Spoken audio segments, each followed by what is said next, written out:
everyone. We are taking a live look out at the Gateway Arch, where right now our weather impact alert continues. Over the weekend, some parts of our area saw up to a foot or more of snow. And of course, because of these frigid temperatures, it is not melting anytime soon. Good morning, everyone. Thanks so much for waking up with us for today in St. Louis at 4 o'clock. I'm Michelle Lee. And I'm Travis Cummings. We have team coverage this morning. Paul Cook is, of course, watching our roads and kind of just on the edge of what happened last night and over the last couple of days here. Then, of course, we have Gary Frank in the house talking about weather. I'm seeing below zero on the board. Yeah, it's already getting cold. It's very cold, and it's still going down. We still got another 3-4 hours as it continues to go down.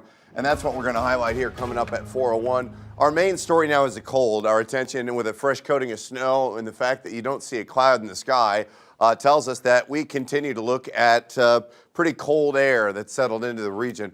And that's one of the main stories that we're going to talk about here throughout the rest of the morning as cold air settles in. Now, it is calm outside, but from the big picture standpoint, this is where more of this cold air continues to filter in. 1 below, 7 below in Kirksville. We're now down to 2 below in Alton.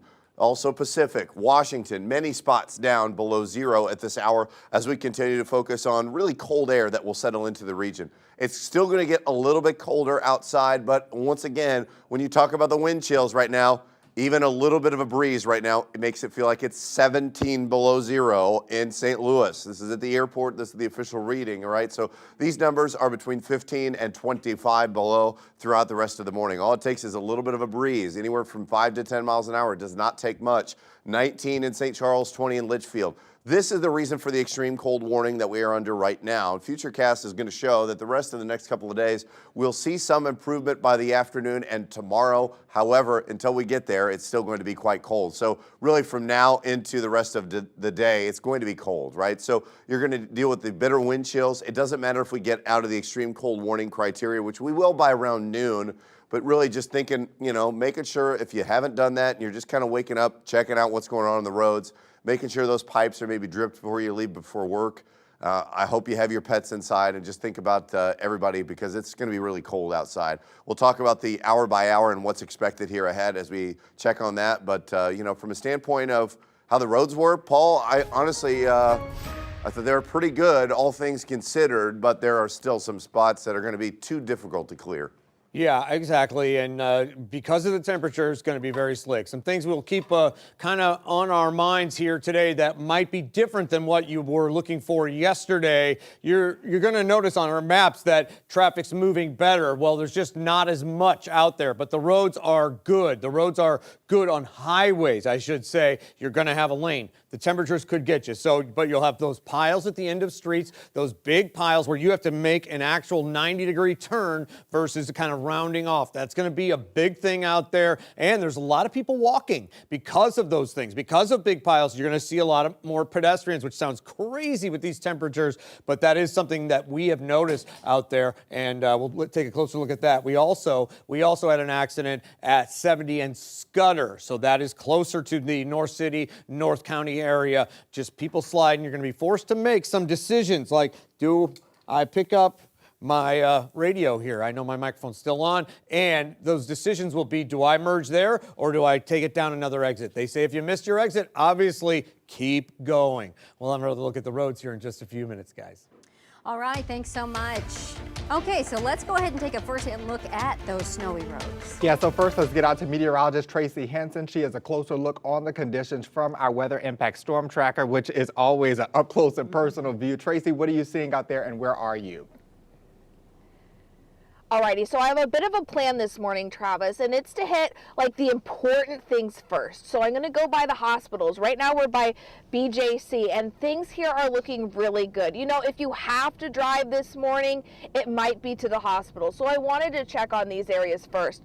The road conditions look amazing. I've also been paying a particular eye on, you know, once you turn, your turning areas and your driveways, things like that. These also look very good around the BJC area. Now, I will say the on-ramp was still kind of iced over. That's kind of to be expected here, but it wasn't bad. Like Kira, I didn't think it was too slippery. Did you find it slippery? No, she did not find it slippery.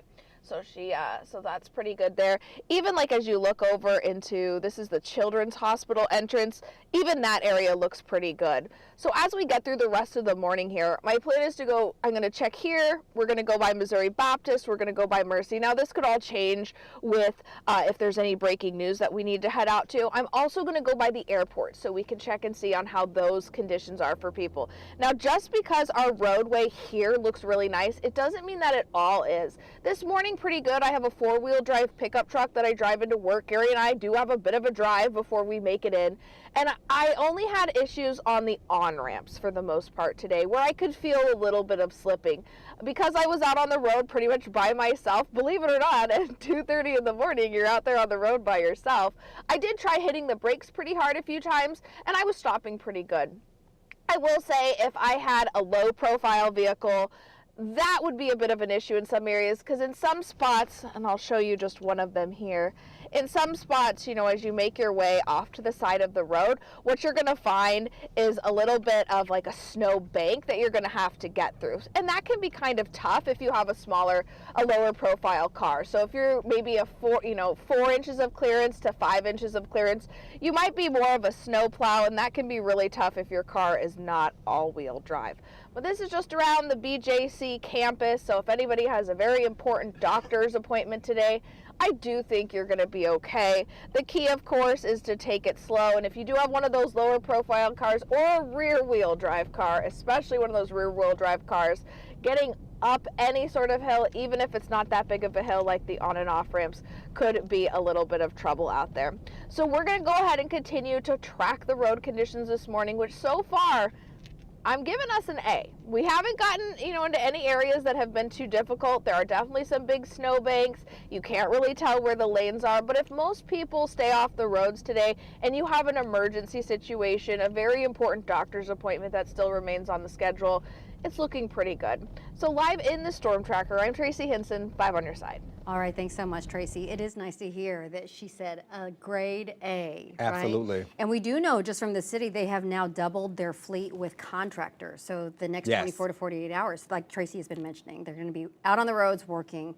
I think I saw 3 plows on the way in. Yeah, they've been going in 12-hour shifts, and so Yeah. super busy. All right, well, 5 on Your Side has now reached more than 600 reports of closings from schools and businesses. Yeah, we want to let you know you can see those running right now at the bottom of your screen there. Now, to check the full list, all you have to do is text the word closings, that number on your screen, 314-425-5355, and of course, we'll send you the link straight to your phone.